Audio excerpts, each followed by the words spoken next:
Well, basically a corridor has been opened up to them, so Yazidis who've been trapped on the mountaintop, and a lot of them have actually taken up arms, they're fighters, a lot of the families managed to escape.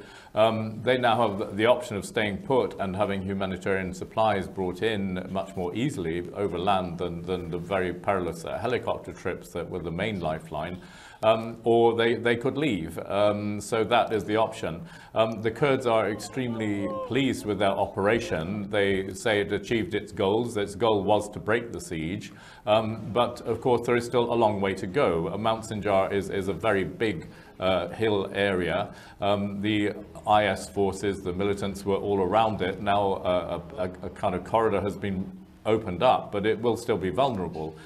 There's a lot more work to do to clear IS from the whole area, and of course the town of Sinjar, which lies to the south of the mountains on the far side, remains in Islamist hands. So the work is still there lying ahead, but the Kurds, I think, are pretty happy that this operation went very swiftly, and basically they have achieved their objectives in less than 48 hours. Right, a big operation for them, clearly, some 8,000 Peshmerga involved.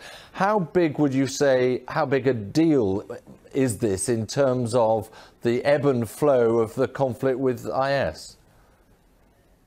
Well, if you're taking it as the overall struggle against IS, the whole shebang, this is just a nibble at the edge, really, because you've got the whole of the rest of the Sunni areas of Iraq, plus, of course, the big parts of northeast and northern Syria to contend with. And the complications outside the Kurdish area are massive, both Iraq, where the army has really not been in very good shape.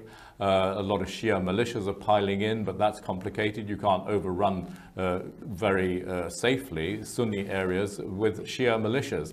So in Iraq there are problems. In Syria there's a massive problem trying to get together a kind of credible force on the ground. I mean, the American strategy of trying to support moderate elements in the opposition movement in Syria is really in a bit of disarray, because those moderate elements, so-called, many of them are quite extreme Islamists themselves. And the Nusra Front, the Qaeda franchise, is emerging as the biggest of the non-IS opposition forces. So a lot to do. The Kurds are doing their bit, but they can't really go far beyond their own area.